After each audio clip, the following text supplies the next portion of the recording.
a majority, or it doesn't have to be all of the jurors, which is the way it goes in criminal court. Correct. Only 12 of the 23 had to approve charges against these individuals. And if you kind of glean from what the federal indictment that was just issued by Jack Smith on what they spelled out happened in Georgia, you kind of mentioned some of the key players that could be indicted here in this state under state charges, Rudy Giuliani being one of them, John Eastman, Sidney Powell, Kenneth Chesborough, who devised the fake electors plan, according to the federal government.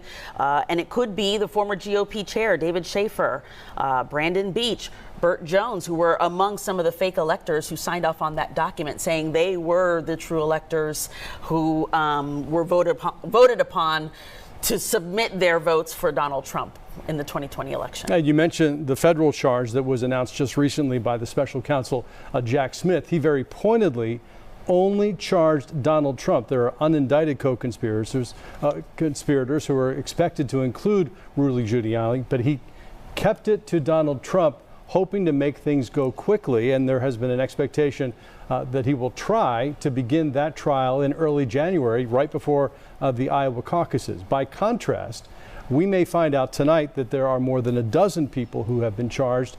There has been the expectation that Fani Willis would file RICO charges, racketeering, influenced, and corrupt organization, which is normally used against the mafia and gang members. You'll, of course, remember that Fani Willis used the RICO statute here in Georgia to prosecute Atlanta public school teachers a decade ago in the cheating scandal. Yeah, you don't have to be an organized, necessarily enterprise in order to fall under that RICO charge. It just needs a group of people who conspire to commit a crime. Our Randy Travis has been following this case every step of the way. He's outside of or inside now, the Fulton County Courthouse. Randy, I don't know if you can hear me, but just kind of give me your thoughts as now we are likely minutes away from seeing this indictment publicly. Yes, Christina, what I'm hearing is that this is a wide-ranging indictment. I've been talking to someone who's familiar with the indictments that came back, asked how many people got indicted, and the response was everyone.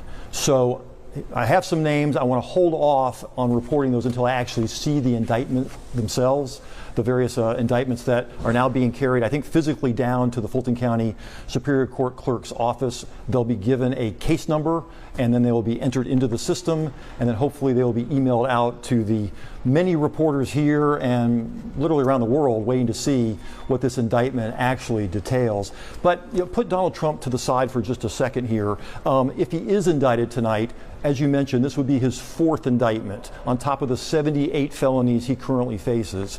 But if this is indeed a wide-ranging indictment, as I've been told, and quote, everyone on the list was indicted tonight, that's a different story completely, because those people have not been indicted before. Luckily, they likely have never been charged with a crime before, and yet they're going to have to come to the Fulton County Courthouse, be processed, be arraigned, be fingerprinted, get their mugshots taken, just like any other defendant who comes through the Fulton County Courthouse. These are people who are Trump supporters, people who lobbied on his behalf to try to get the 16 electoral votes that went for Joe Biden to somehow get moved into Donald Trump's category. So again, we're waiting to see the actual indictment before we can report who has been indicted. We know that it's a lot of people. We know that it's probably a lot of counts.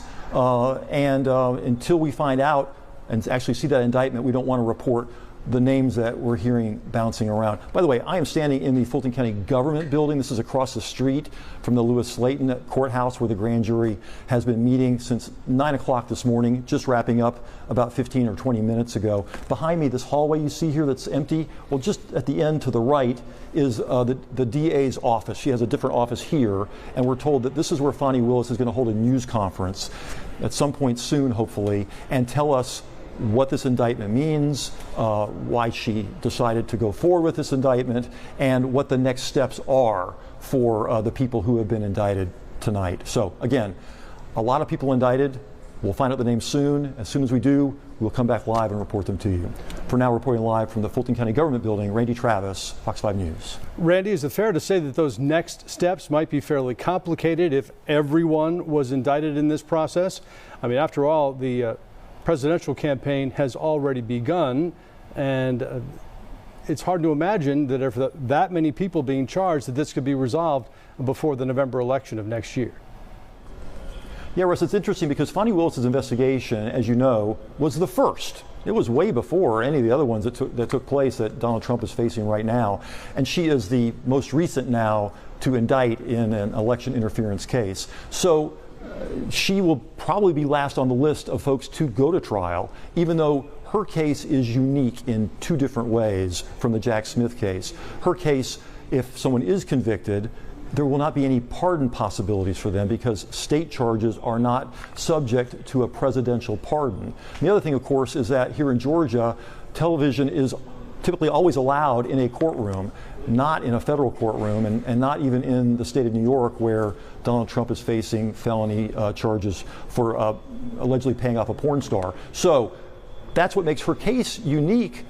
Some argue her case should go first, but you're right. There are so many defendants perhaps now in this case, such a wide range of people to try to get together, that it's likely that this case will be the last one heard, and a very complicated case to process. By the way, here in Fulton County, just like other counties in the metro area, you do not have to appear to be arraigned. You can have your lawyer file a notice of appearance and file a not guilty plea on your behalf. So it's not likely that any of these people will see in a courtroom anytime soon unless they want to be.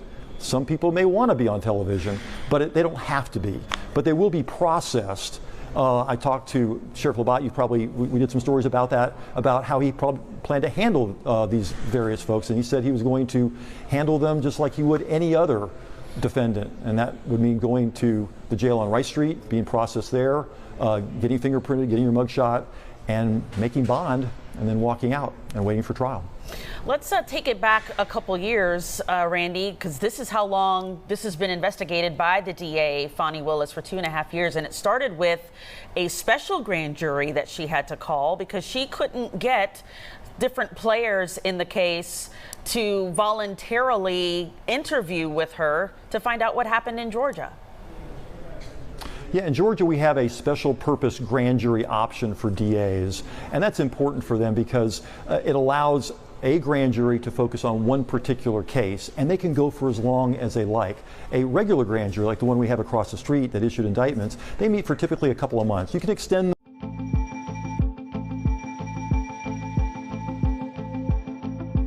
special purpose grand jury, they can subpoena, they can bring people in, they just can't indict. And they can issue a report, which is what this grand jury did after interviewing or taking testimony from 75 witnesses, some who did not want to be here, some who fought those subpoenas, but yet, by and large, all had to testify, and that grand jury met for about 7 months, the special purpose grand jury, until finally finishing up, writing a report around December of last year. We got a piece of it earlier this year. That grand jury, the special purpose grand jury, they said that there was no election problems with our election, unlike what Rudy Giuliani and some of the other people who testified before various state lawmakers back in December of 2020. Then we heard that perhaps there were as many as a dozen people who were recommended to be indicted by that special purpose grand jury. Again, they couldn't indict, but they could recommend in their actual report, which is what they did. And if what I'm hearing is true, sounds like everybody they recommended got indicted. Well, and it sounds like we're going to hear soon from Judge Robert McBurney. As you were speaking, we saw someone who looked to be from the clerk's office, perhaps heading back to the courtroom where Judge McBurney is expected to read those charges out loud. Before we get to that, talk to us about security there. You mentioned that if, in fact, the former president is indicted, he's not obligated to show up for his arraignment, nor is Rudy Giuliani or any of the other defendants. But give us a sense of what security is like. I've heard it's as tight as people have ever seen it. Yeah, I'm not sure there's a single Fulton County Sheriff's deputy who is not working today, because I think I've seen them all out here at this courthouse or around the courthouse all day, and the same with security here in the Fulton County government building. You know, if Donald Trump is indicted tonight and he has to be processed.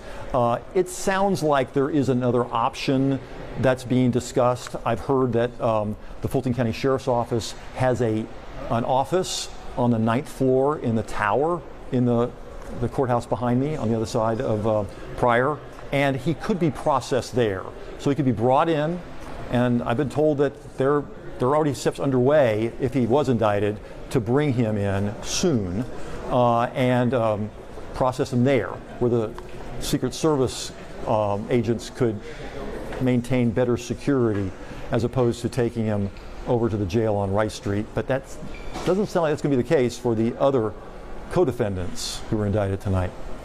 We've just been given word that Judge Robert McBurney cleared the courtroom. That shot we showed you earlier from inside the courtroom with all the people sitting inside the pews, he had just dismissed all the reporters that were in there. We thought at some point that he would read some of that indictment, but from what we understand, we're waiting on the process of that indictment to be uploaded online so that we can see publicly who has been indicted. As you said, Randy, ultimately we do not know until the indictment has been issued publicly who will be named as defendants on this, but kind of surprising to hear that that courtroom has been cleared out by the judge. Yeah, not what we were originally told. Randy, let me ask you one last question if you're still there. Talk to us about how this proceeds at this point. Do we know whether these defendants will be tried together, tried separately, in groups? How does that work? Do we know? That's a good question, Russell. We do not know the answer to that question. We do know this, though. If any of the co-defendants file for a speedy trial, that has to be held before the end of this year. I don't expect that to happen. I doubt that will happen, but that's how fast it could happen if they wanted it. But again, that's a lot of court talk that will take place in the future. Also, there'll be motions for a change of venue. Fulton County went 70% plus for Joe Biden in the 2020 election. That you'll certainly hear from some of the defendants about that. And there'll also be some talk maybe to move this to the federal level and take it completely out of Fulton County. That's one of the questions, one of the many questions we plan to ask Fani Willis. Just checking to see if she's back there. Nope, not yet. When she comes to hold this news conference, hopefully soon. Randy, what do you think contributed to this process happening so fast? We thought leading up to today that this would take about 2.5 days for Fani Willis to present her case and for the grand jury to ultimately vote on a true bill or no bill indictment. Do you think the special grand jury recommendation kind of helped speed things up? I mean, we saw them go through witnesses pretty quickly today. What do you think contributed to all of it? Right. The special purpose grand jury certainly did the heavy lifting in this case. They took testimony from 75 witnesses over 7 months. They did all the work pretty much. Today was just to hear from some of the same witnesses again, so this grand jury would feel comfortable moving forward with this indictment. But I was hearing all weekend, Christine, that this was going to take 1 day and that the indictments were going to come down today. Didn't know it was going to be this late today, but everybody I talked to inside that courthouse believed that this was going to be a 1-day case and not a 2-day case, even though some of the witnesses had gotten subpoenas for tomorrow and then moved up today, like former Lieutenant Governor Jeff Duncan, who I think may have been the last person to testify tonight. Yes. Independent journalist George Cheedy, who appears on our air from time to time with the Next Atlanta, was also called to testify and ultimately did not testify. They felt like they had enough. Fani Willis felt like the grand jury had enough to proceed.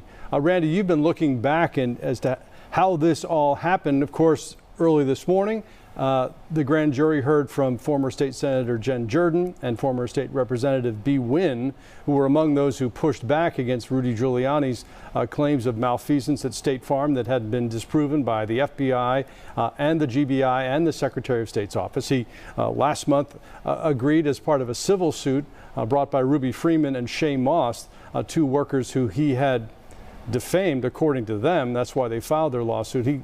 He admitted that what he said was false, but give us a sense of how we got here. Well, it's certainly been a 2-year plus saga, hasn't it? I mean, Fani Willis announced this investigation 1 month basically after she took office. Remember, she took office 2 days after the January 6 riots. So she has been talking about this for quite some time, and and so it started. Basically, this whole saga started November 3rd. Take a look.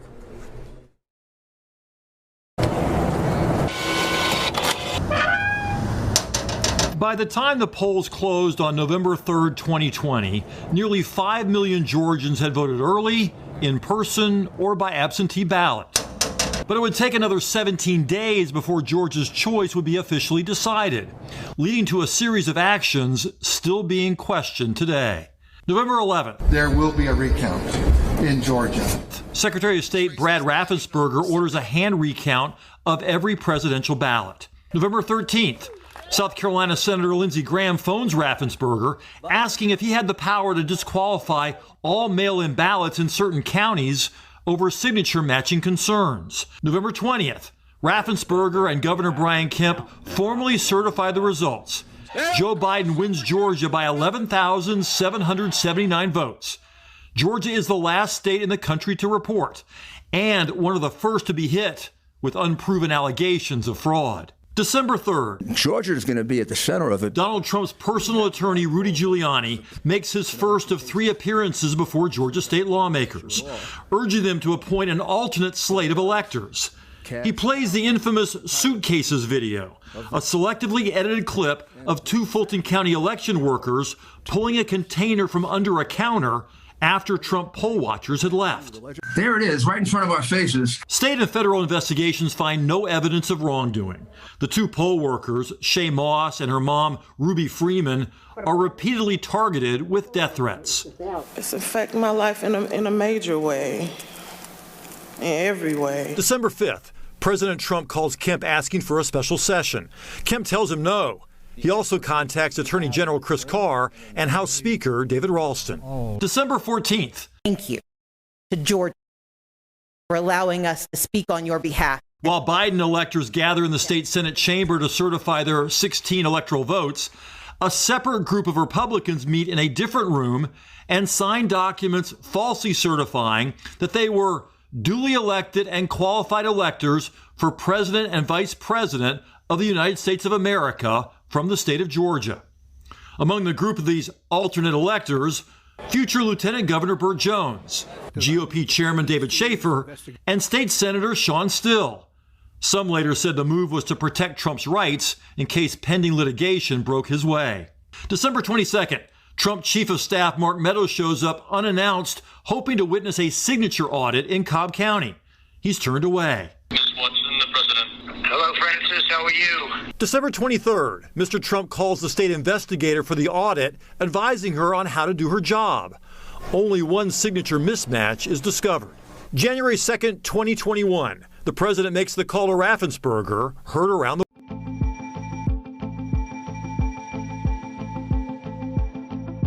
780 votes, which is one more than we have. Trump claimed the call was perfect. Supporters later argue the 67-minute call was not to ask Raffensperger to lie, but to at least find that many fraudulent votes among the hundreds of thousands they believe were counted. January 6th. Move them this way! Move them! They think they're going to cheat us out of our vote?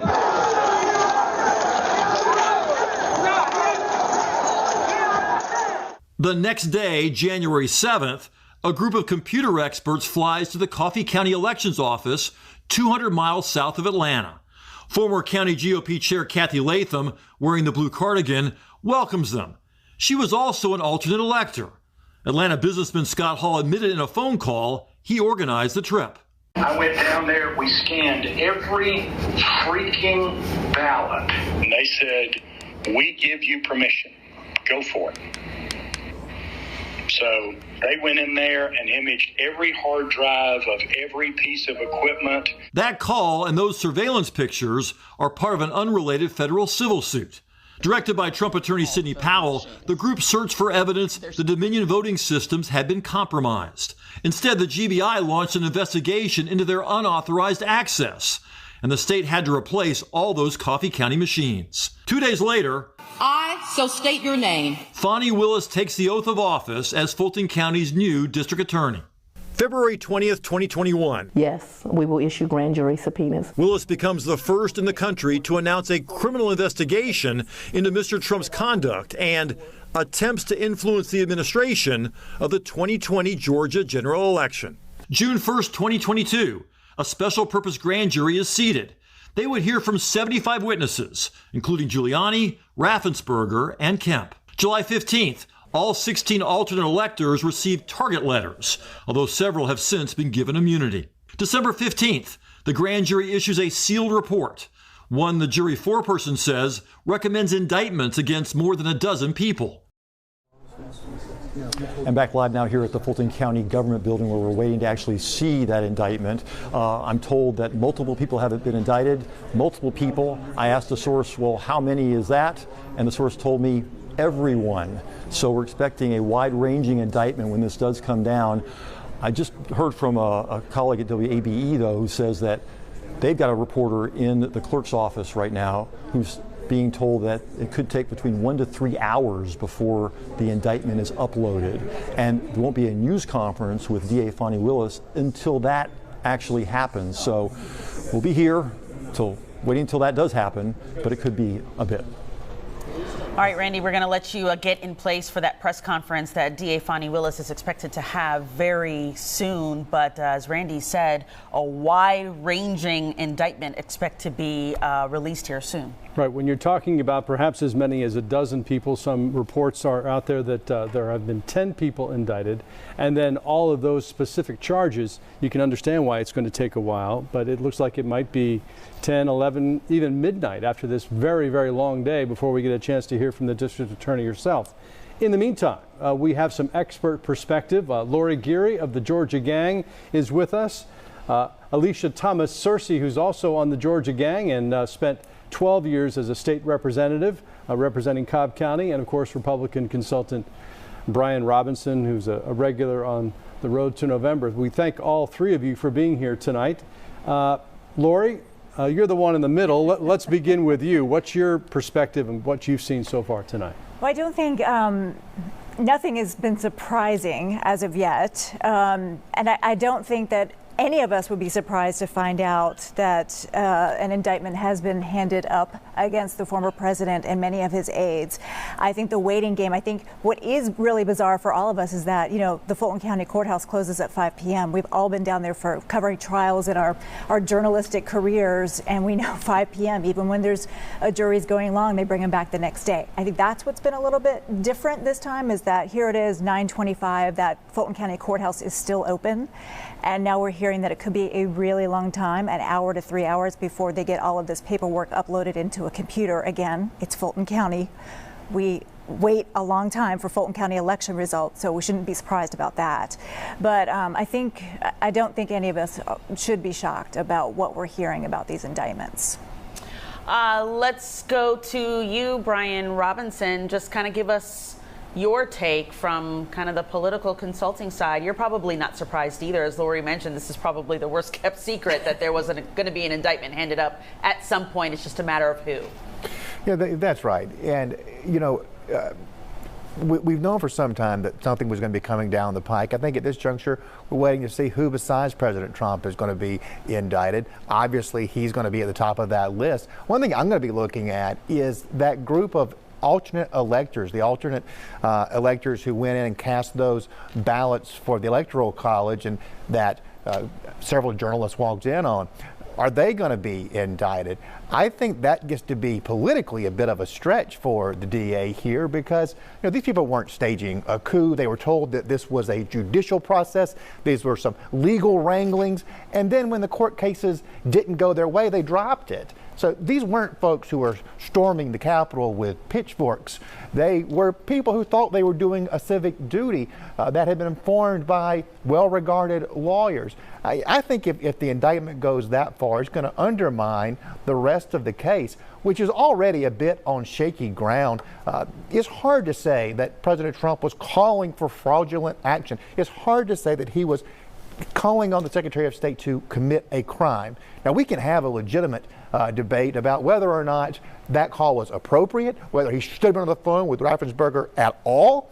But to say that he was demanding that a crime be committed, That's a gray area, and it's really tricky, particularly when you're dealing with somebody who's a former president of the United States. Well, Alicia, we're expecting this is going to be a RICO case. Again, racketeering, influenced, and corrupt organizations, a wider conspiracy. Answer what Brian has said. The suggestion, he says, is that this was not a conspiracy. What's your take as a Democrat? You know, I think if this was an isolated situation, we could say maybe this wasn't racketeering, but we're talking about an ex-president who is a liar and he's a gaslighter. We're also talking about some elected officials and other politicos who truly understand the process. And so I disagree with Brian that they may have been given some legal advice that they should sign these sworn statements saying that they're electors, when in fact they knew that they were not. And so they too lied. They signed documents that they knew were false. And so I believe that all of these folks were involved in this process. We're seeing now as text messages come about, more evidence comes about, that a lot of people were involved in this. A lot of people were aware of most likely the orders that were given from this ex-president. What I don't want to be lost in this moment is that this is history being made. And there are a lot of people in this country, and certainly in Georgia, who want us to forget history, who want to ban books, who want us to believe alternate information. Alternative facts is, I think, the term that they used to use under President Trump. The facts are that this president knew that he lost the election. He called in as many favors as he could. He had people surrounding him who continued to feed into his lies. People's lives were turned upside down as a result of these lies. And perhaps finally, we're going to see in this country where, you know, everyone will learn that he and no one else is above the law, and he's going to be held accountable for his actions. Lori, kind of hearing this whole talk with the fake electors, 8 of the 16 of the fake electors were given immunity. So, you know, you hear kind of Brian's side of it. You hear what Alicia's saying on her side as well. Could it kind of be critical that some of these electors, fake electors who were given immunity, could be critical witnesses in this case? They could be, for sure, and that's something that we'll be watching. And I think we'll want to know who, right? Who got the immunity, who got the deals, who did not. Listening to Brian and Alicia, you know, there's a lot of talk about, you know, if this goes to trial, this will be on television. But when you think about it, all of us will be watching it through our own political eyes. So you'll hear Fani Willis or the prosecutor say one thing, and if you're a Democrat, you're saying, yep, see, he's guilty. But if you're a Republican, and if you're a Trump supporter, for sure, you're going to be saying, you know, this is a witch hunt. So I think, you know, it's really hard to tell the political ramifications of all of this and how it shakes out. I wish we all had a crystal ball, right? But I think, you know, we keep hearing that Trump, you know, on Truth Social said the 4th indictment is going to get me elected. He's going to fire up that base, and this is the grounds where he's going to fire up this base. And there was, you know, some talk, and we saw a document that was released at about 1 o'clock this afternoon. Something was possibly posted on the Fulton County website. And there's already talk of, you know, they should file immediately a motion to dismiss because, you know, this is what we're saying. It was rigged. The grand jury hadn't even voted yet. So it's all of this stuff that is just, that's happening, and it's out there, and it's all through this political lens that we're all viewing. So it's just fascinating to watch as a political analyst, as somebody who's been, you know, involved in the political process and covering politics for years. This is truly just unbelievable to see it all shake out. Yeah, the clerk's office has responded to that, saying that document was fake. It looked like what was potentially an indictment. But again, the clerk, just to give that side, saying that that was fake and that fictitious, I think, was the word that they used. Exactly. So who knows what potentially happened there. It looked like to me, and I'm looking at it right now, like perhaps it was boilerplate that they were expecting that perhaps the grand jury would vote on these things, and they wanted to have it printed out just in case that's what happened. We'll find out at some point tonight, not soon enough, apparently. On the one last question, Brian, on the subject of the fake electors, I think one of the more interesting characters in all this that people may never have heard of is Robert Sinners. He was the Trump operative who sent the email to the fake electors asking them to assemble in a discreet way on December 14th. And now He is the communication director for Secretary of State Brad Raffensperger. He has said he's ashamed of the role that he played in all of this, that it was a hot pile of garbage, I think was his testimony before the January 6th committee. Talk about that. Now, that is extremely interesting. Robert has got an interesting little side note there in Georgia history from being a part of both sides of those of that drama back in 2020. You know, Russ, I think, speaking of drama, one thing that doesn't make sense to me in all of this is why we're going to be getting a lot of this information at midnight. This has been going on for 2.5 years. We were told in February that this was imminent. Here we are in the dog days of August, and this is still going on.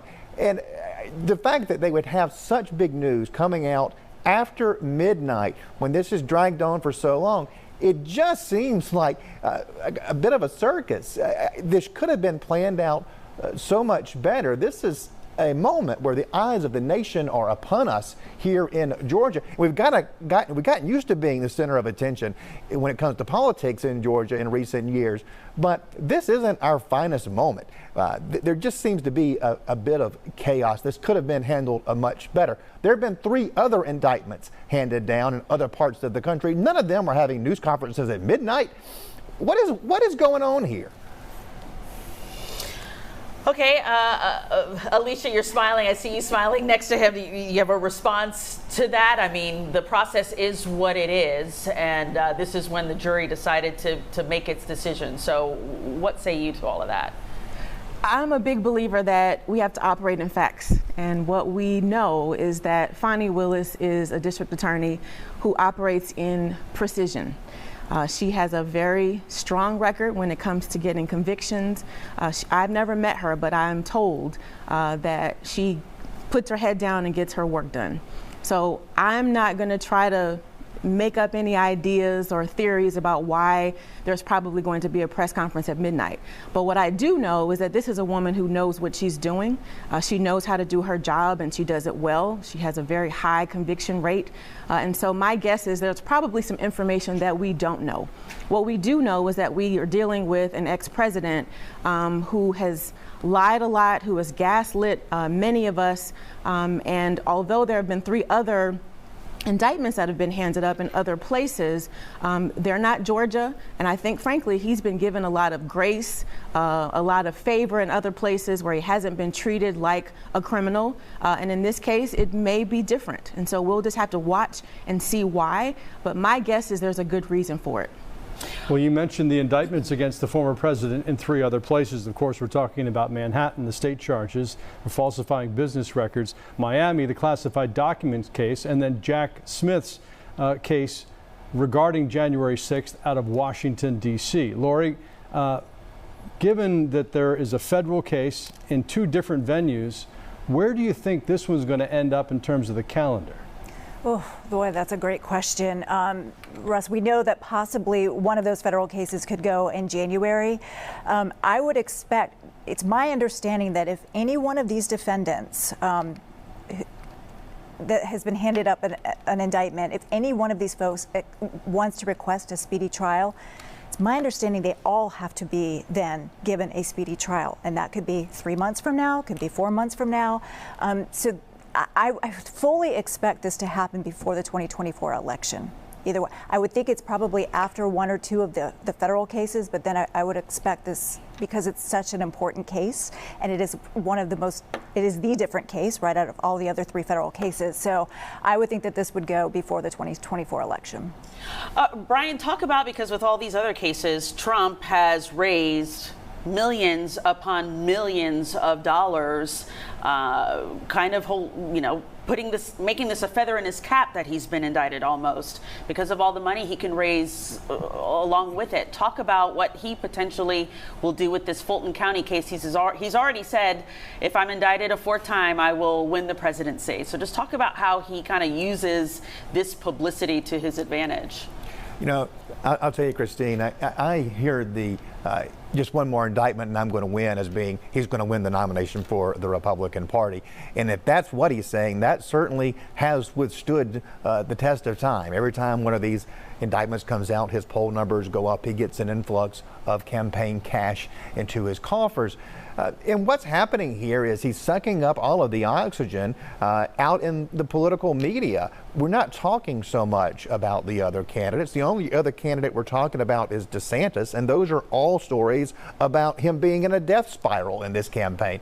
Everyone else is sort of being ignored. There is just, look at what's happening in Atlanta today. Like, who wins Georgia is going to be in the White House in 2025. And so what's consuming Georgia media today? Donald Trump. He is all that we are talking about. He's starving all of the other candidates in the field because of this. And what is happening in the Republican primary electorate is this. Republican voters, even those who are ready to move on for Trump, and in Georgia, that's a fairly significant portion of the party, more so than in many other states. Even those folks think that these charges are partisan, that they are politicizing prosecution, and that they're overreach. That's the people who aren't even crazy about Trump on the Republican side. So of course it is giving him a little bit of sympathy, even from the folks who might have taken a look at Tim Scott or Nikki Haley or Mike Pence or Chris Christie. Even those folks think this is ridiculous. So that's what's happening on the Republican side. But I will caution my fellow Republicans on this. This is not going to be helpful in a general election. This is not going to be helpful in a general election, even in Georgia. Georgia is going to be a really tough state to win, no matter what party you are in 2024. And I think what we've seen, we saw this in 2022 in the governor's race and in 2020 in those Senate races, is that there is this group of voters in the middle who are willing to go in either direction based on the candidate that they like the most. Ossoff and Warnock won that contest in 2020. Brian Kemp and Chris Carr and Brad Raffensperger won that contest for those voters in 2022. Whoever gets them in 2024 is going to be the winner here. And Donald Trump's going to have a hard time with that group of folks, because that group of the folks are the ones who voted by just enough for Joe Biden in 2020. And I'll end with this. This is what Brad Raffensperger always says. 28,000 people who voted in 2020 skipped the presidential line. We can assume those were Republicans. More than 35,000 Georgians who voted in the Republican primary in 2020 didn't get a ballot in the general. So you're seeing some of the issues that you're going to face in the general, because this story's already played out to some degree here. All right. Let's share some breaking news that we've just gotten from the Fox News Channel, confirming that 10 people have been indicted. We don't have names at this point, but we do have a number. That number is 10, and we'll pass on any new information as soon as we have it. Alicia, in the meantime, let's talk about the political implications. Criticizing the former lieutenant governor in Georgia, a Republican, calling him a loser and urging him not to testify. I imagine that Democrats have got to be happy to see Republican infighting here in Georgia. You know, what I find interesting, here's this ex-president who continues to call everyone a loser that he doesn't agree with. And I feel sorry for the Republicans, frankly. I'm a Democrat. My Republican friends that I talk to who are willing to be honest about this will tell you that they feel like their party is imploding.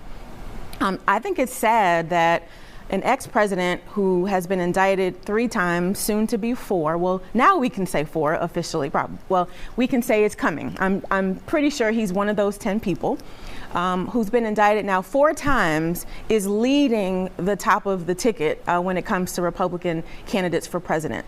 I would be embarrassed if I were a Republican.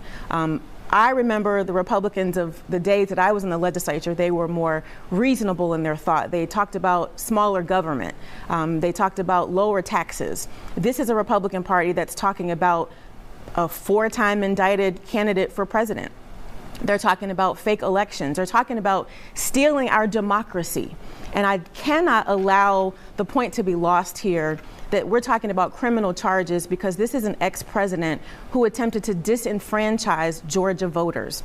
We all went to the polls in November of 2020, decided who we wanted as president, and this guy, along with several other people, decided that they were going to steal the election from us with quite a concerted and collaborative effort that led all the way up to 5 people dying on January 6th.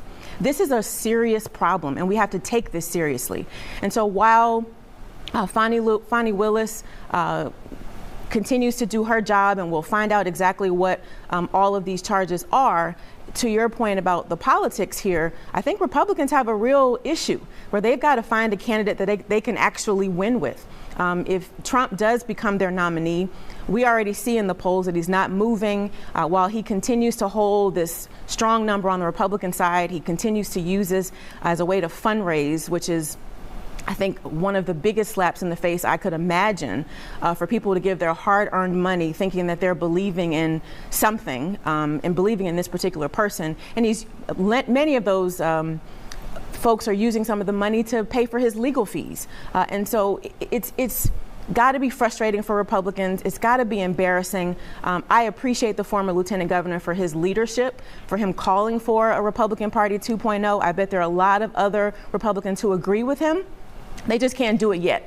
But I'm looking forward to the day where we can get back to having two real parties and Republicans can talk about the things that really matter to them. In the meantime, I think Democrats are going to benefit from this, and perhaps we will see Joe Biden as president again. Lori, we heard the former Lieutenant Governor Jeff Duncan, after he gave his testimony in front of the grand jury today, saying that former President Trump was the worst candidate for the GOP. He was probably even worse than Herschel Walker, he said.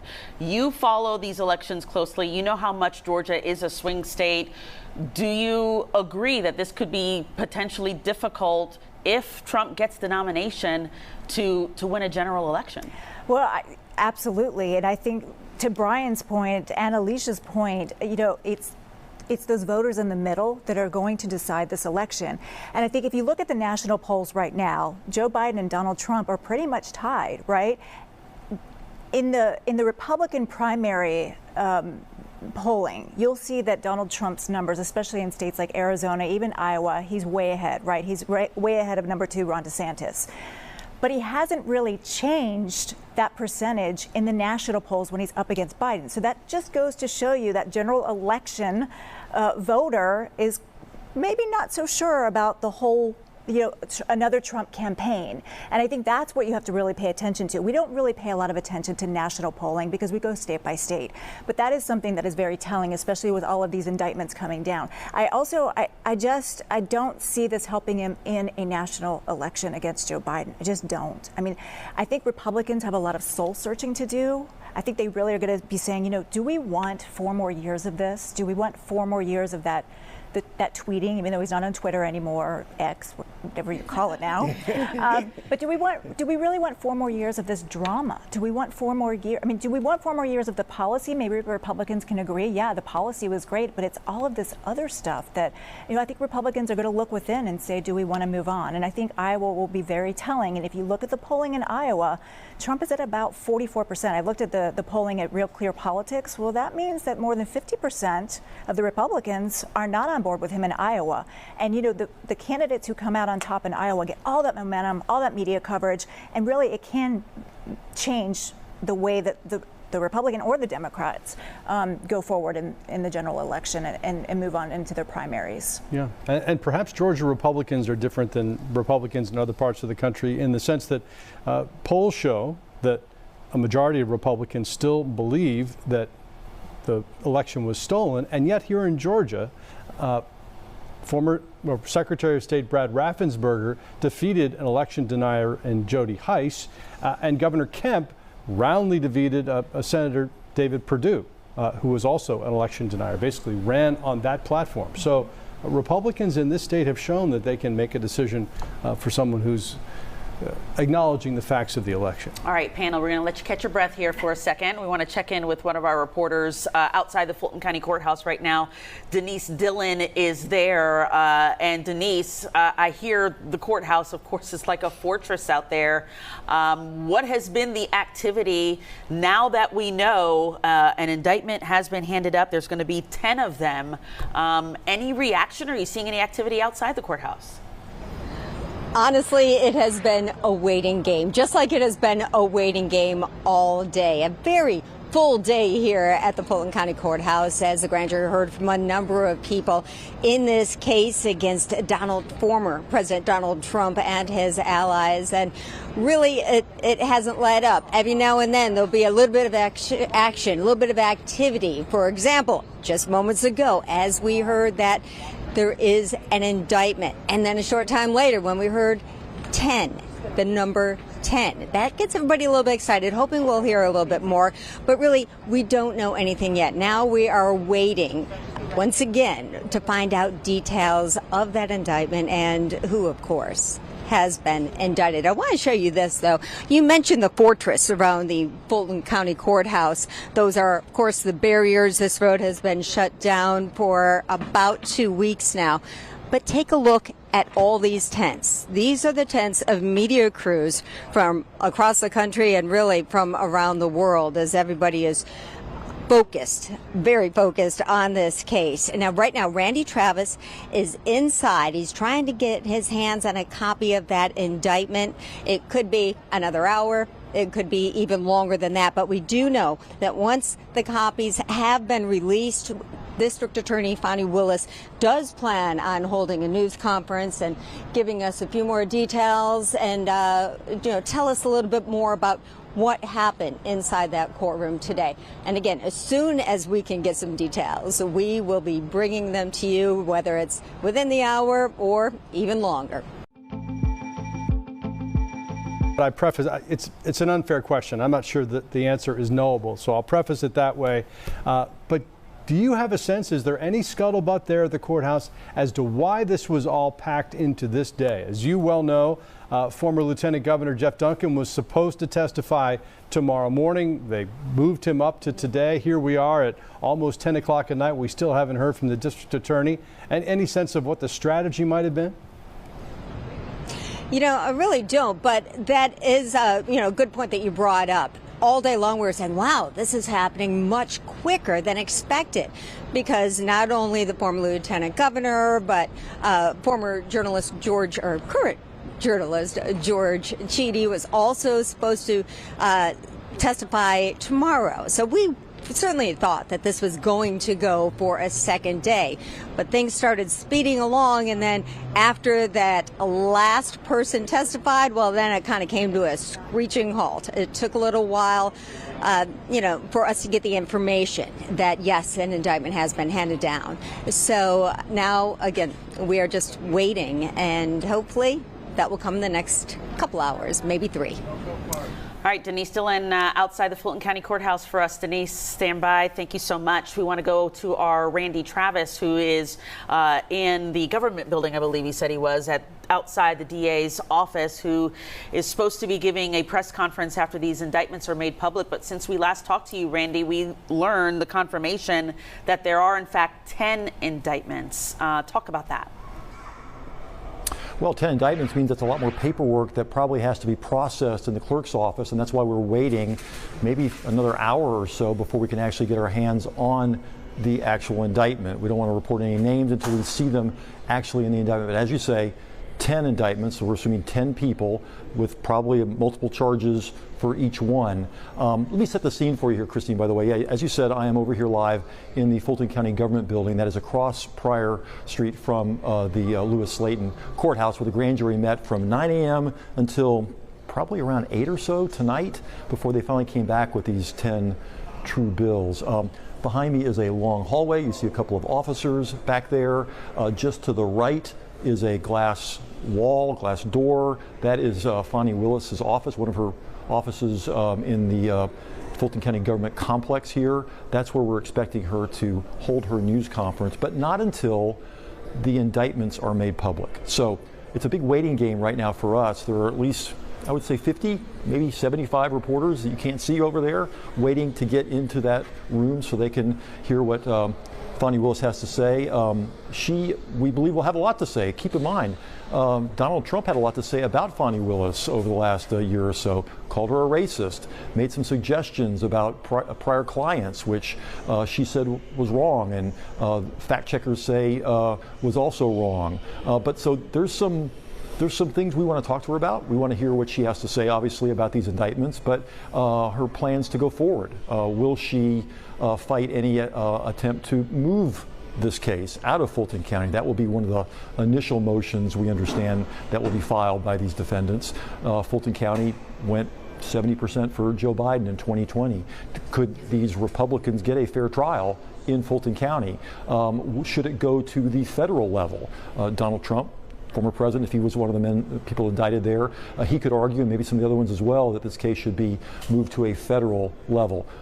Personally, as a reporter, I'm hoping that doesn't happen, because if it goes to a federal level, we can't see it on television. We can't report it on television. We can do that if it's a state case. Georgia has very liberal laws when it comes to cameras in courtrooms. The only one of, if this is the fourth indictment, only one of the four that Donald Trump will have that will likely be on television. So that will be certainly something that they'll be fighting Fani Willis over, to take it away from her and move it to the federal level. But again, we're standing by, hoping that that indictment comes down at some point soon, so we can bring it to you, report who these 10 people are, what they are charged with, what parts of this case finally this grand jury settled on. Was it the so-called fake elector scheme?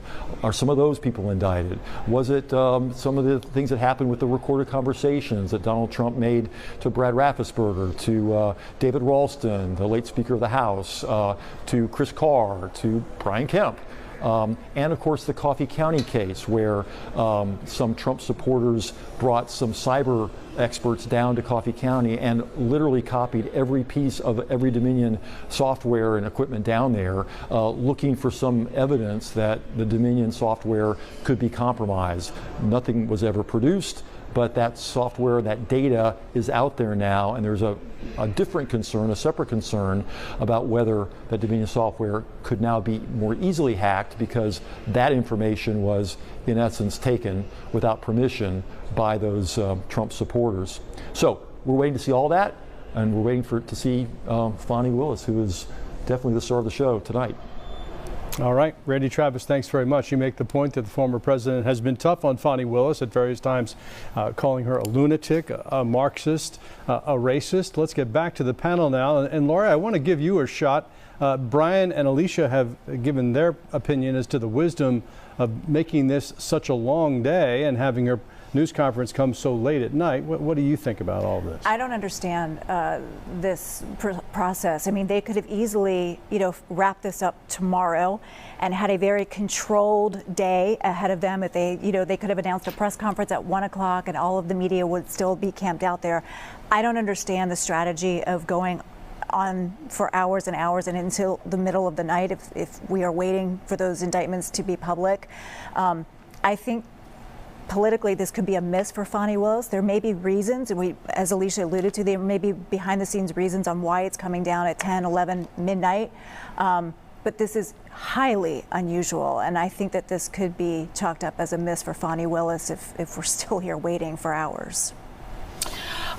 Talk about, I guess, to that degree, Fani Willis is an elected official. Brian, you mentioned she would be up for re-election next year in 2024.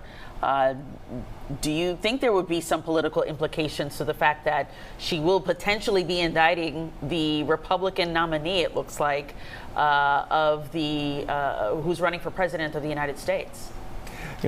One interesting little side note here is that Fani Willis is going to be on the ballot potentially with Donald Trump in Georgia next year, granted just in Fulton County for her, but still her political fate is up in the air, and this is what she is going to be judged on.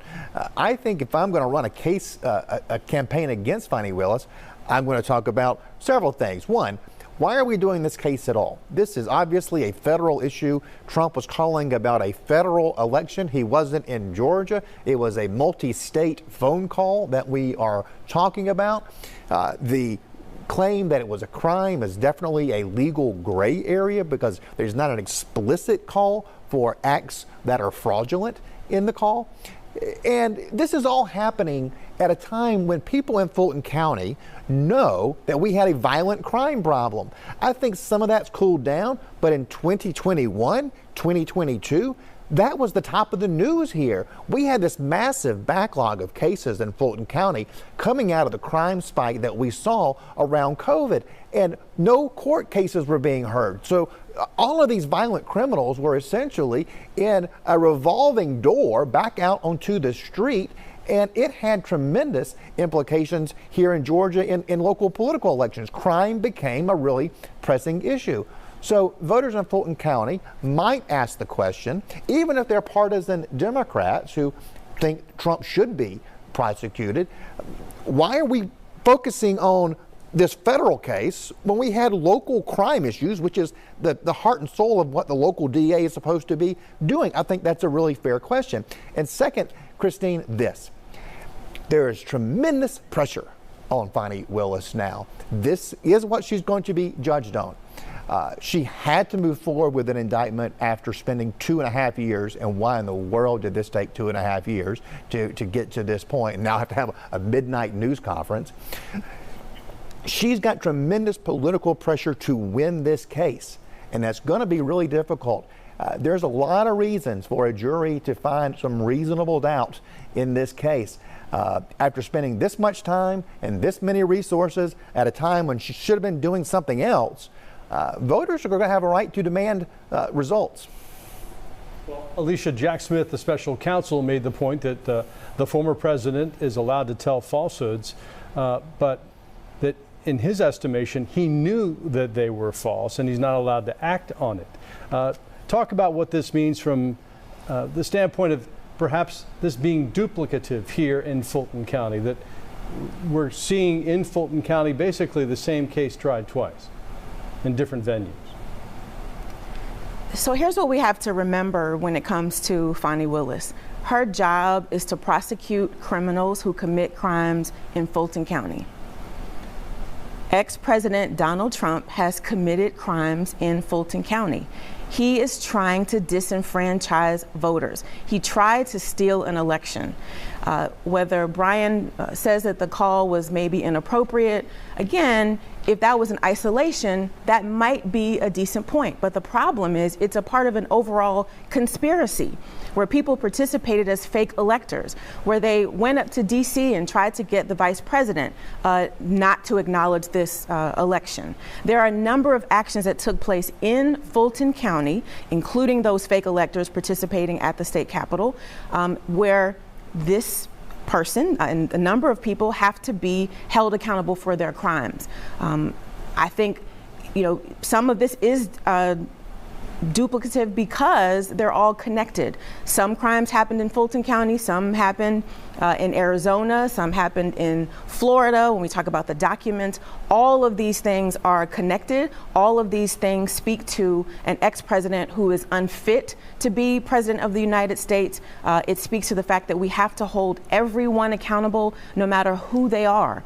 And so one thing I will add with what you asked Brian, I don't think Fani Willis is going to have a problem at all, whether she wins this case or not. What we can tell from her track record is that she is doing what she believes is right. I think it's also true and evident that she can walk and chew gum at the same time. We all know that there's a huge case happening right now where she's also they're trying a big gang case, another RICO case. And so she's proven that she's able to do this. She's precise, she's thoughtful, she's thorough. And so she's able to try this case and a number of other cases. And I think she's very clear. And we've seen her in a number of press conferences. We've seen her do her job, that she's very serious about keeping Fulton County safe. But we also have to make sure that we protect this democracy. We also have to make sure that people that are elected, whether they are district attorneys or secretaries of state, that they are upholding the law and that they are holding people accountable who break that law. She's certainly shown herself to be steadfast, especially with all of the awful messages that she's been receiving and threats that she's been receiving since she has been investigating this case here out of Fulton County. She has shown herself to be very professional in the process and steadfast. Our coverage on the indictments happening in Fulton County continues next on Fox 5 News at 10.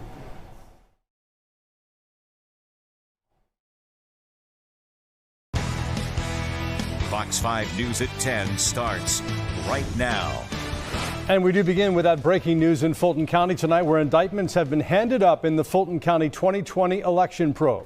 Good evening and thank you for joining us. I'm Russ Spencer. I'm Christine Spiro. We know the Fulton County grand jury approved 10 indictments in the 2020 election, but right now it's unknown exactly who has been indicted and what exactly they're facing as far as charges are concerned. The possibilities, of course, include former President Donald Trump and his one-time personal attorney, Rudy Giuliani, as well as Republican South Carolina Senator Lindsey Graham. Again, we're still waiting on those indictments to be released. We have team coverage tonight bringing you the latest developments. Fox 5's Christopher King is talking with former prosecutors about the legal process that will follow in the days ahead. And our Denise Dillon is getting a reaction from those who testified today. But first, we'll begin with I-Team reporter Randy Travis. Randy, you've been at the courthouse all day. Summarize what happened today.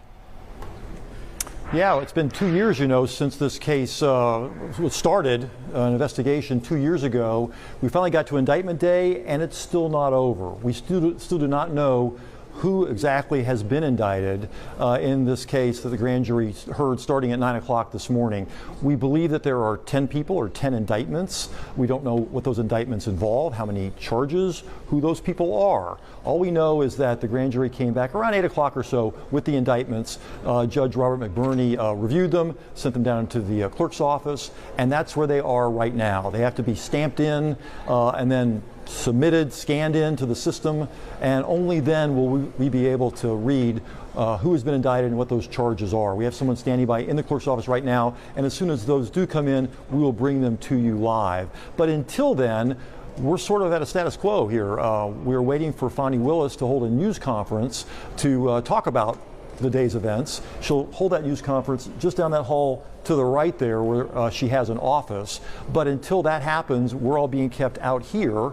And until that happens, she is not going to speak. She's not going to speak until these indictments are made public. So what will the indictments entail? There are several categories. One was that phone call that Donald Trump made to Brad Raffensperger, asking him to find 11,000 so votes. There's another case involving Coffee County, where a certain number of Trump supporters went down to copy various machines and software from the Dominion voting system. And then, of course, there's the whole alleged fake elector scheme, where certain Trump supporters tried to hold a secret meeting at the state capitol on December 14th to submit their votes as electors to be claimed to be Donald Trump electors, when in reality Joe Biden won Georgia's 16 electoral college votes. So again, 10 indictments, don't know how many people, don't know what charges yet. As soon as we find out, we will let you know. But for now, reporting live from the Fulton County Government Building, Randy Travis, Fox 5 News. All right, Randy, thank you so much. A number of people got called to testify before this grand jury, including political figures and even a journalist. Fox 5's Denise Dillon is live outside the Fulton County Courthouse tonight with the latest from there. Denise? Yeah, those indictments came after a full day of testimony, more than 10 hours. We caught up with a couple of people who testified after they left the courthouse. This is a moment in time that hopefully we're able to get past in Georgia. As Georgia's former Lieutenant Governor Jeff Duncan left the Fulton County Courthouse after testifying before a grand jury considering whether to indict former President Donald Trump on a number of charges related to election interference, he said it is time to focus on policies, not lies, not tweets, but policies that matter. That this election was fair and legal. And I certainly think this is a pivot point for us. Earlier in the day, former state representative Bee Nguyen and former Democratic state senator Jen Jordan both testified. Both sat in on legislative hearings in 2020 about election integrity, where Rudy Giuliani, the former attorney for President Trump, spoke about widespread fraud in the state. How were the grand jurors?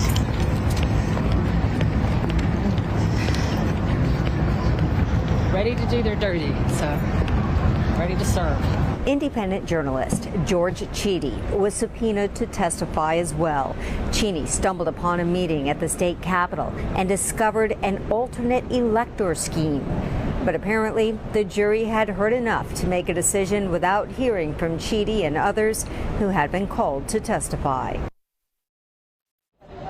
Chidi and former Lieutenant Governor Jeff Duncan were supposed to testify tomorrow, but things went much quicker than planned. And now we wait. We are waiting to find out all the details of the indictments. As soon as we have them, we will bring them to you. Reporting live outside the Fulton County Courthouse, Denise Dillon, Fox 5 News. Right. It was quick until it wasn't, and that's where we are now. Denise, thanks very much. Again, it was a marathon day at the courthouse as the grand jury met for about 12 hours, but it only took a day for DA Fani Willis to make her case before the grand jury before they issued those indictments. Fox 5's Christopher King spoke tonight to former prosecutors to take us through what it takes to get a true bill indictment against the defendant. Chris is live at the Fulton County Courthouse with his interview. Chris? Oh, Christine Ross, it doesn't take much. We speak with two former prosecutors. They say it's pretty easy to get a grand jury to indict. The joke around the office was the grand jury would indict a ham sandwich. Darrell Cohen would know. He is a former assistant district attorney with the Fulton County DA's office. The prosecutor holds all of the cards. Here's how the indictment process works. A grand jury of 23 jurors is seated. They're regular people. They meet in private. They generally serve for 2 months. The DA presents evidence to the grand jury. It's all prosecution oriented. There's no cross-examination. It's basically spoon-fed. It really becomes an arm of the prosecution. Prosecutors present all the evidence and witnesses. They have the grand jury's ear. The defendant cannot be present, nor his or her attorney, and they cannot bring witnesses in or cross-examine the prosecution witness. Thomas Charon is a retired Cobb County DA. So all that a grand jury hears from is the selected witnesses that the prosecutor puts before the grand jury. The grand jury then decides if there's enough evidence to move forward and bring charges against the defendant. And all that's required for an indictment is 12 of the 23, a simple majority, to get an indictment. They're saying that there's enough evidence where they need to keep going and have a decision made in the Superior Court. Now, a grand jury does not render a verdict of guilty or not guilty. It merely decides if prosecution has presented enough evidence to move forward with the case. Live at Fulton County Court, Christopher King, Fox 5 News. Very, very important perspective there, Christopher. Thanks. Today's indictment could add to the list of Trump's legal cases. He's set to go to trial in New York in March on state charges related to hush money payments to Stormy Daniels. He has another trial scheduled for May of next year on federal charges related to his handling of the classified documents at Mar-a-Lago. He's also been charged in Washington, D.C. after the Justice Department's investigation into his role in the January 6th riot, which covers a lot of the same territory as we're covering here in this one. This one could be the first case to go to trial, perhaps as early as January. That's what prosecutors say they would like. We want to take a closer look at the indictments and what this means for the future of our state. Our Fox 5 political panelists join us tonight. Yeah, we have Lori Geary, Brian Robinson, and former State Representative Alicia Thomas Searcy. Before I let you guys jump in really quick, we just got a statement from the former president on the latest word on these 10 indictments. I'm just going to read the first couple sentences here. He writes, like Manhattan DA Alvin Bragg, deranged Jack Smith, and New York AG Letitia James, Fulton County, Georgia's radical Democrat District Attorney Fani Willis is a rabid partisan who is campaigning and fundraising on a platform of prosecuting President Trump through these bogus indictments. Ripping a page from crooked Joe Biden's playbook, Willis has strategically stalled her investigation to try and maximally interfere with the 2024 presidential race and damage the dominant Trump campaign. All of these corrupt Democrat attempts will fail. This is a statement from the Trump campaign. Just want to make sure to clarify that. But your initial reaction, starting with you, Lori, it does sound very, I guess, Trumpy with all the name calling and strong words there. Well, I just want to start off by saying, you know, there are a lot of things tonight we are not surprised about. We will not be surprised to see the former president's name on an indictment when those names are revealed and also the charges, right? We knew that this was coming. We've been talking about it for more than 2 years, so that's one thing. Number two, we're not surprised to see that the Trump campaign and the former president will use this as a campaign statement. The former president already said, I just need, a fourth indictment in order to win the election. But that's very Trumpy as well. We know he's gone after Fani Willis in so many ways, even alleging that she had an inappropriate relationship with one of the folks that she was prosecuting. So he's doing what he does best, and according to his Republican base, he's firing them up to say this is a political witch hunt. He's going to continue to say that time and time again, especially as this night continues. This late night, I should say, continues. Right. Here's something from Truth Social. He actually said that Ms. Willis, Fani Willis, is out to get Trump, referring to himself in the third person, and said that she had allowed Atlanta to become one of the most dangerous cities anywhere in the world. Brian, part of the point that you were making earlier in our coverage tonight, that there are plenty of other fish to fry from a fighting crime standpoint in Fulton County, but she obviously felt that this was a case she had to bring. Yeah, I don't think that the crime issue is one that's going to be hard for Georgians to buy into what he is saying there. One thing that Trump has always done extraordinarily well is frame his opponents and going on the attack in ways that really stick. And that's what you're seeing from his campaign tonight. He's done this with the other prosecutors who have come after him, whether in the federal ones or in New York State. And he's really good at it. And this is appropriate for it to be coming from his campaign tonight because he is in the middle of this presidential race, and this is going to be a central issue in that campaign. And he's got to make the case, and he's got to make a believable case to that middle of the electorate in America that these are politically motivated charges, that they're going after him because he is a threat to taking out Joe Biden, and we have Democratic DA here, is a Democratic DA in New York City, and of course Biden is ahead of the Department of Justice with these federal cases. So this is going to be something that we've been hearing for a long time. We will continue to hear it. I will say, in Fani Willis's defense, she does a pretty good job of letting these attacks roll off her back. She doesn't seem to get too rattled by it. We've seen her tell her staff, do not respond to any of these charges. That's good advice for her to give to her staff, because if they were to in any way kind of engage in the mud throwing, in the kind of campaign rhetoric that Trump is engaging in, it would drastically undermine the credibility of this prosecution. Curious to get your opinion, Alicia. We talk about how the former president responds publicly to all of these legal cases, but on the Democratic side, especially for the current president, Joe Biden, absolute silence, which you understand why to some degree. He has been making sure that he kind of stays out of this and not say anything publicly. But do you think to some degree it hurts Democrats to not be openly communicative about what's happening on the right? Not at all. Silence is golden. And this is one time that Democrats, we don't have to say anything. Just be quiet and, as our parents tell us, give them enough rope and they'll hang themselves. And I think that's exactly what Donald Trump is doing. It's so interesting to me that he spends all of this time insulting, lying, just making up complete fabricated stories about all of the people who are holding him accountable. The problem is he's the only one that's facing now a fourth indictment. So it seems to me that he would listen to probably his lawyers who are begging him to just be quiet, to just focus on the numerous legal issues that he has to face. He's going to be in court next year almost every month in 4 different states.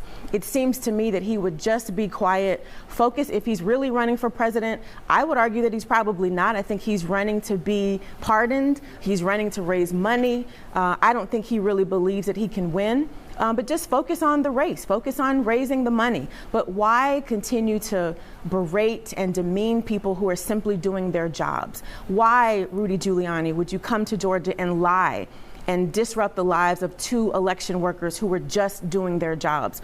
All of this was a part of a conspiracy to try to steal this election. And it is about time, and I'm so proud that Georgia is in the headlines again, not because we're trying to steal an election like President Trump, but we're trying to hold him accountable, because we believe in this state, and I believe Fani Willis believes in Fulton County, that no one is above the law. All right. Alicia Thomas-Searcy, Lori Geary, and Brian Robinson, thank you so much for your perspective. We'll check back with you when we have some new information beyond the fact that there have been 10 indictments. We don't know the names. We will hear them tonight. But in the meantime, we're going to move on to some other news. Primary among it, the weather. I mean, it's just such a hot day today. Oh my gosh. It was really, really grim. It was very hot out there. Hopefully soon we're going to get a break from all of this. Meteorologist Jonathan Stacy has been standing by to give us an update on what to expect into these evening hours. Jonathan. Good evening to you, Christine and Russ. Relief is coming, but it's not coming quietly. So let's get straight to Fox 5 Live Viper radar as we inch closer to about 10:15 on this Monday night. In fact, a severe thunderstorm watch is in effect for extreme North Georgia and for some county. You, Christine and Russ, relief is coming, but it's not coming quietly. So let's get straight to Fox 5 Live Viper radar as we inch closer to about 10:15 on this Monday night. In fact, a severe thunderstorm watch is in effect for extreme North Georgia and for some counties across Tennessee and North Carolina tonight, and even to our west in Alabama. In fact, this severe thunderstorm watch will go until 3 a.m. This includes all counties across far North Georgia, anywhere from Dade County to the west all the way to Raven County,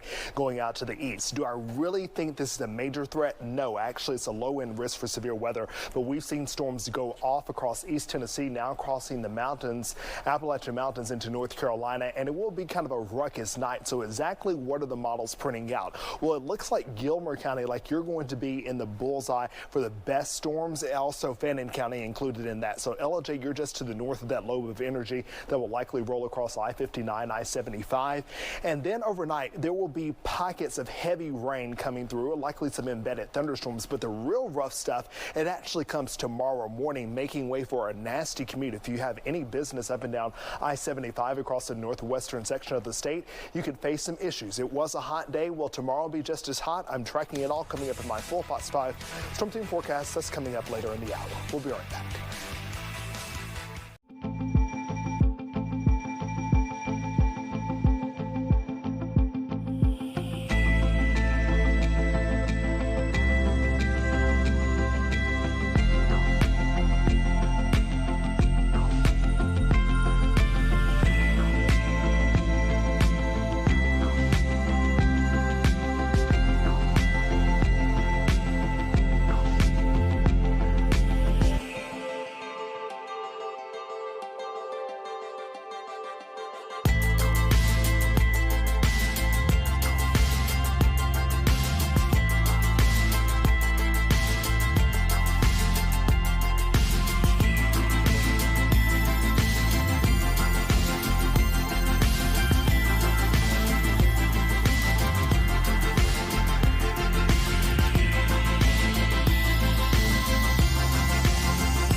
rescue on the Chattahoochee this evening. Rescue crews say 2 people were stranded on the rocks after their inflatable tube popped. Both Atlanta and Cobb County Fire responded to the incident, and Cobb crews were able to bring the 2 stranded people to safety by boat. Thankfully, no one was hurt. And a refrigerant leak forced shoppers to evacuate from the Beaufort Costco this evening. Gwinnett County fire crews found a gaseous vapor leaking inside the wholesale store near the Mall of Georgia around 6:30 this evening. They worked to quickly control the leak, and their hazardous materials team is investigating. We're told 1 person was being evaluated, but there were no other injuries. The Fulton County parents accused of trying to kill their 10-year-old son say they don't have enough money to hire a lawyer. Tyler Shinley pleaded not guilty to the charges, while his wife Krista asked for more time. Police arrested the Shinleys after someone found the boy walking to a store weighing just 36 pounds. Again, a 10-year-old. Prosecutors say they denied their little boy access to food, clothing, lights, and toilet paper. In court today, the Shinleys said that they didn't have enough cash to hire a lawyer. It's my understanding that your house is now in foreclosure. Is that correct? Yes. All right. Yes, do you have any assets, liquid assets available? Not enough to obtain an attorney, no. Police have also charged the couple's 20-year-old son, Ethan, with aggravated assault against the 10-year-old. The couple is due back in court next month. New tonight, Fayette County deputies make 2 arrests in 2 separate incidents involving inappropriate use of firearms. Deputies arrested the first suspect after the sheriff's office heard an intoxicated person discharged a gun at a mobile home park. They took the second suspect into custody after they fired a gun during a road rage encounter. Thankfully, no one was hurt. Gwinnett County Police say a routine traffic stop turned into a major fraud bust, but now they need your help finding the suspect again after he bonded out of jail. Fox 5's Eric Mock has that story. Well, this is a perfect example of why Gwinnett County Police tells me they train their officers to look beyond just the alleged traffic violations when doing these traffic stops. But sometimes a minor traffic offense can turn into something, in this case, over $100,000 in fraud. Corporal Juan Madiedo says a Gwinnett County officer made a routine traffic stop on June 29th. On routine patrol, the officer noticed a hands-free violation. That's when the driver's using or manipulating the phone on or around his person. Then the officer noticed 22-year-old Charles Clay had a bunch of credit cards, checks, and receipts that didn't belong to him. Apparently, they were in the wallet that he handed the officer when he identified himself. The officer arrested Clay for financial transaction card theft, as well as several traffic violations. He bonded out of jail shortly thereafter, but a Gwinnett County fraud investigator kept digging. The investigator needed surveillance from multiple banks, statements, etc., which concluded after a few weeks. After that, investigators charged Clay with 3 counts of credit card fraud, 3 counts of forgery, and 3 counts of identity fraud. 9 additional warrants were secured for multiple theft and fraud violations.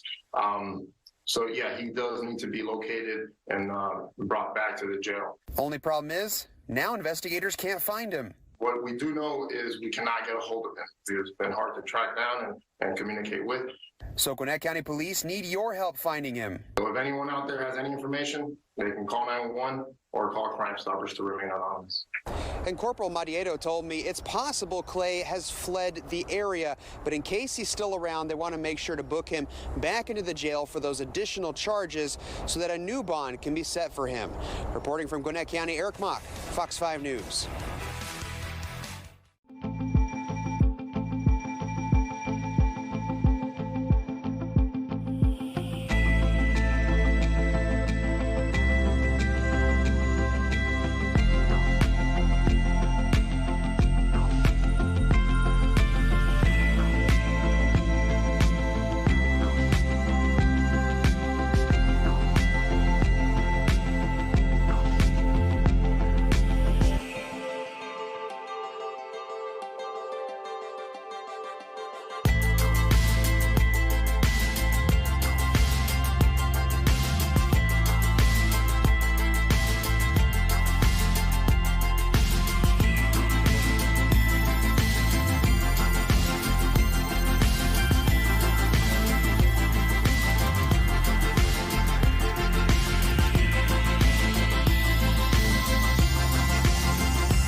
think in my life would I have imagined that we would have something like this, a catastrophe of an unequal disaster. Thousands of anxious residents still waiting to survey the damage left behind by the deadliest wildfires in more than 100 years. The death toll in Maui has reached 99. And officials believe it is expected to climb in the coming days. About 3,000 homes and businesses are gone, with damage totaling some $6 billion so far. FEMA is now out in force, promising federal resources for what they say will be a strong recovery. The response and recovery efforts, I just want to note, in Hawaii are going to be a whole of government approach. We rely on the experts of dozens of our partner agencies to make sure that we have all of the right resources to support the recovery needs for this area and to make sure that we are successful in providing relief to survivors. In addition to FEMA's efforts, nonprofit groups are working to make sure critical aid gets to those in need quickly. Relief efforts have poured onto the island, and Delta is doing its part to help those in need. The Atlanta-based airline has pledged $250,000 to the American Red Cross to help with relief efforts. Right, team reporter Randy Travis live inside the Fulton County Government Building, where we are standing by for a news conference from Fulton County DA Fonnie Willis.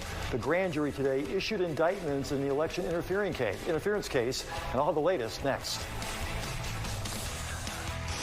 I'm Fox 5 Storm Team meteorologist Jonathan Stacy. It's been a hot, humid, and for some, a stormy day. Storms return tomorrow, but a cold front also comes through, and with that, a changing of the air mass. I'm tracking it all next in my Fox 5 Storm Team forecast.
Recapping our top stories tonight, we're following breaking news from the Fulton County Courthouse, where the grand jury has returned indictments in the 2020 election probe. Right now, we're still waiting for the indictment to name exactly who was in the charge, who will be charged, and what they face. We'll bring you details on that indictment as soon as it comes into the Fox 5 newsroom.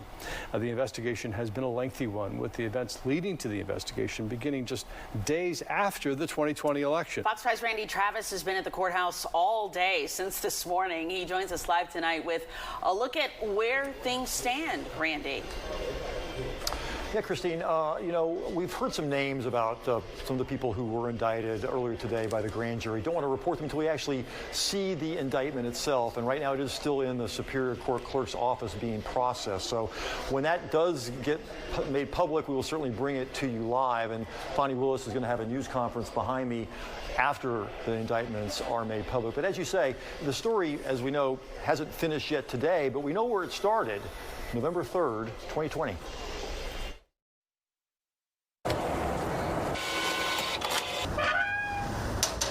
By the time the polls closed on November 3rd, 2020, nearly 5 million Georgians had voted early, in person, or by absentee ballot. But it would take another 17 days before Georgia's choice would be officially decided, leading to a series of actions still being questioned today. November 11th. There will be a recount in Georgia. Secretary of State Brad Raffensperger orders a hand recount of every presidential ballot. November 13th, South Carolina Senator Lindsey Graham phones Raffensperger asking if he had the power to disqualify all mail-in ballots in certain counties over signature matching concerns. November 20th, Raffensperger and Governor Brian Kemp formally certify the results. Joe Biden wins Georgia by 11,779 votes. Georgia is the last state in the country to report, and one of the first to be hit with unproven allegations of fraud. December 3rd. Georgia is going to be at the center of it. Donald Trump's personal attorney, Rudy Giuliani, makes his first of 3 appearances before Georgia state lawmakers, urging them to appoint an alternate slate of electors. He plays the infamous suitcases video, a selectively edited clip of 2 Fulton County election workers pulling a container from under a counter after Trump poll watchers had left. There it is, right in front of our faces. State and federal investigations find no evidence of wrongdoing. The 2 poll workers, Shay Moss and her mom, Ruby Freeman, are repeatedly targeted with death threats. It's affecting my life in a major way, in every way. December 5th, President Trump calls Kemp asking for a special session. Kemp tells him no. He also contacts Attorney General Chris Carr and House Speaker David Ralston. December 14th. Thank you to Georgia for allowing us to speak on your behalf. While Biden electors gather in the state Senate chamber to certify their 16 electoral votes, a separate group of Republicans meet in a different room and sign documents falsely certifying that they were duly elected and qualified electors for President and Vice President of the United States of America from the state of Georgia. Among the group of these alternate electors, future Lieutenant Governor Burt Jones, GOP Chairman David Schaefer, and State Senator Sean Still. Some later said the move was to protect Trump's rights in case pending litigation broke his way. December 22nd, Trump Chief of Staff Mark Meadows shows up unannounced, hoping to witness a signature audit in Cobb County. He's turned away. Hello, Francis. How are you? December 23rd, Mr. Trump calls the state investigator for the audit, advising her on how to do her job. Only one signature mismatch is discovered. January 2nd, 2021, the president makes the call to Raffensperger, heard around the world. I just want to find 11,780 votes, which is one more than we have. Trump claimed the call was perfect. Supporters later argue the 67-minute call was not to ask Raffensperger to lie, but to at least find that many fraudulent votes among the hundreds of thousands they believe were counted. January 6th. Move them this way! Move them! They think they're going to cheat us out of our vote.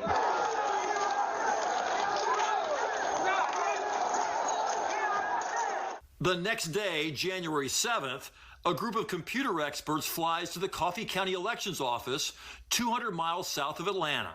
Former County GOP Chair Kathy Latham, wearing the blue cardigan, welcomes them. She was also an alternate elector. Atlanta businessman Scott Hall admitted in a phone call he organized the trip. I went down there, we scanned every freaking ballot. And they said, we give you permission. Go for it. So they went in there and imaged every hard drive of every piece of equipment. That call and those surveillance pictures are part of an unrelated federal civil suit. Directed by Trump attorney Sidney Powell, the group searched for evidence the Dominion voting systems had been compromised. Instead, the GBI launched an investigation into their unauthorized access, and the state had to replace all those Coffee County machines. 2 days later, So state your name. Fani Willis takes the oath of office as Fulton County's new district attorney. February 20th, 2021. Yes, we will issue grand jury subpoenas. Willis becomes the first in the country to announce a criminal investigation into Mr. Trump's conduct and attempts to influence the administration of the 2020 Georgia general election. June 1st, 2022, a special purpose grand jury is seated. They would hear from 75 witnesses, including Giuliani, Raffensperger, and Kemp. July 15th, all 16 alternate electors received target letters, although several have since been given immunity. December 15th, the grand jury issues a sealed report, one the jury foreperson says recommends indictments against more than a dozen people. And August 14th, 2023, a grand jury today takes all day from 9 a.m. to 8 p.m. before issuing indictments, perhaps as many as 10. Don't know how many people in each of those indictments, don't know what charges yet, but that's where we stand right now. Behind me you can see some of the policemen trying to make arrangements to put reporters into the news conference room where Fani Willis will hopefully be arriving soon. That, of course, depends on whether the indictments themselves are made public. We were told it could take 1 to 3 hours. That's been about an hour ago. So hopefully they are coming soon, and when they do, we'll bring them to you live. Reporting now live from the Fulton County Government Building, Randy Travis, Fox 5 News. We'll come back to you the second it happens. Randy, thanks very much. In the meantime, we want to take a look at what this means for the future of our state, and our Fox 5 political panelists join us tonight. That's right. Lori Geary, Brian Robinson, and former State Representative Alicia Thomas-Searcy are here with us. Lori, we'll start with you. Just talk about if and when this particular case goes to trial. Cameras are allowed in the courtroom here, so just talk about the importance and the unprecedented nature of potentially seeing a trial like this live on TV. Yeah, this one will be different than any of the federal cases because cameras are allowed in the courtrooms, and we see this in any case that you want to cover in Fulton County. The difference here is that we are going to be viewing this, and this will be must-see TV for sure, right? Court TV, all of these will be carrying this case live, but the difference will be that we will all be viewing it through our own political lenses, right? So if the prosecution makes a point, the Republicans, and especially the Trump supporters, will say, see, that's just the witch hunt, right? And the Democrats, if the defense attorneys try and make a point, the Democrats will be saying the same thing. So I think what this has, unfortunately, the ability to do too, is what we've been talking about, is to divide our country even more. So you just think as a country we're just incapable to some degree of just processing facts, because facts are facts, You right? would hope so, but this is a political trial as well. I mean, you can't take the politics out of this particular trial. You can take the politics out of criminal cases, right? But it's very hard when you're talking about a former president and some of his aides being charged in a criminal trial. It's going to be very hard to take the politics out of this, whether you're Republican or Democrat. All right. Well, let's, Brian, talk about some of the facts related to the January 2nd phone call between the former president and Secretary of State Brad Raffensperger. During that call, the former president said to Raffensperger that 5,000 dead people voted. The actual number was 4, not 4,000, just 4. That 66,000 underage voters, underage people had voted. The actual number there was 0. And the Justice Department had told him long before that phone call that it was false. His own appointed U.S. attorney in North Georgia, Bobby Kirstein, had told him it was false. I mean, is it relevant? Is it relevant that the president knew or should have known that he was spouting falsehoods in that call? That's a great question, Ross. And look, he was wrong on all of those points. Whatever he had been told was wrong. I, as a Georgian, accept the fact that the result, as reported by my state, was correct. It reflected the will of the voters of Georgia. At that point in time, we don't know what Donald Trump thought. We know people were telling him that he lost. We know that people on his own team were telling him that many of these things didn't pan out when we had endless investigations. But a jury is going to have to decide here, Russ, if Donald Trump thought what he was saying was true or whether he was knowingly lying. That's really difficult to get into his head and determine. Again, we know he was being told by people that it wasn't true, but we don't know for a fact that he didn't believe it. So we were talking about what are the facts. Well, we know that there are facts about what he said on that phone call. We know every word that he said because it was recorded. Everybody in America has heard it. We know those facts. But whether or not what he said was a crime, whether or not he believed what he was saying or not, those are matters of perspective. And every one of those jurors is going to bring their perspective to this case. So no, it's not just about the facts. It's also about opinion. It's the frame through which we view this. Yeah, the burden of proof certainly is on the DA, Fani Willis, to prove that these were knowingly false claims. Alicia, curious to hear from you on kind of that take with, as people kind of watch this publicly live play out, the difficulty potentially to prove that this was a knowingly false claim. What we have to keep remembering is that this is Donald Trump. This is the most lying president, politician, person I think America has known. It's recorded, the number of lies that he told during his presidency. This is a known liar, and so does it really matter if he believed it or not? He's lying. He is a liar. He is a gaslighter. And it doesn't matter how many versions of this story Republicans try to tell. We know that this is not an isolated incident. We know that he lost the election. Everyone around him knew that he lost the election. Even before the election took place, they were already planting seeds that the election was rigged. I am blown away that we're still having a conversation 2-3 years later after this election. Why? Because we have an ex-president who has attempted to steal an election and to undermine our democracy. And so I believe very strongly that jurors who have ears and eyes and common sense will be able to look at the facts of this case, understand that this is not an isolated incident. This isn't just one phone call. This isn't just one state. There are multiple states, multiple phone calls, multiple text messages, so much evidence. This is a president who knowingly took classified documents from the White House and said, I think it was earlier this week, that there were some documents along with some golf shirts and some other things. No, sir. You know that you are not supposed to take classified documents. And then after months of trying to get those documents back, he continued to obstruct justice. And so this man has to be held accountable. We have to tell the truth. We cannot believe his lies any longer. We cannot allow ourselves as a country to be gaslit by the stories that he and other Republicans want to tell us.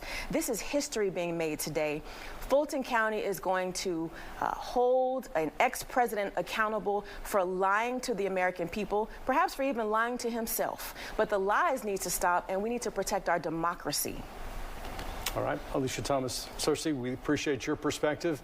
Brian Robinson, Lori Geary, we will wait to get the details and look forward to a reaction to those details as soon as we have it. We'll be back after this.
talk about the weather here with meteorologist Jonathan Stacy. Everybody has talked about how hot it has been the last few days. Quite unbearable, to be honest with you. And you would think that this was the hottest day so far this year. Felt like it. We actually hit it, but it definitely felt like it. The heat and humidity joined forces, lifting those heat indices well beyond 100 degrees. But relief is coming. And yes, the cold front is coming during the second week of August, and it will bring some relief, even if only for 24 hours. That cold front will move in tomorrow. It's already making noise tonight. We'll be tracking it, but it will definitely kick up some stormy activity. But today was really all about the heat. The high temperature officially in at 96 degrees, 98, the warmest day so far in 2023. But this one was definitely a close call nonetheless. The average temperature for this time of the year, 89 degrees. Right now, we're still holding on to temperatures in the low 80s, 83 out there. Only 1/100th of an inch of rain in the rain gauge today as we had a small shower pass right over Hartsfield-Jackson International Airport. Tonight, we do have a severe thunderstorm watch that's in effect for far north Georgia. It goes into effect, or went into effect about an hour ago, and then it will remain in effect for about 4 more hours at this point until 3 o'clock in the morning, as those storms that are firing up in association with that cold front are really gathering some steam. The National Weather Service may have jumped the gun on that, but nonetheless, I do think those storms may keep you up tonight, especially across portions of Fannin and Gilmer counties. Let's go ahead and run the clock, getting you out the door tomorrow morning.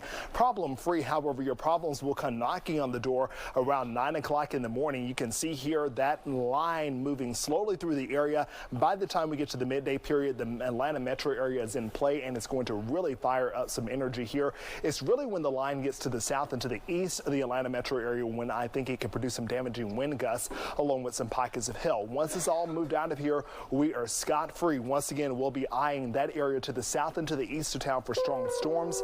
Tomorrow's high temperature, 92 degrees. We get a brief break from the 90s on Wednesday. We'll start out the morning with temperatures in the 60s. The 90s are back, and they will reign for the week to come. In fact, by this time next week, we could be close to 100 degrees. You're watching Fox 5 News at 10. We'll be back after the break.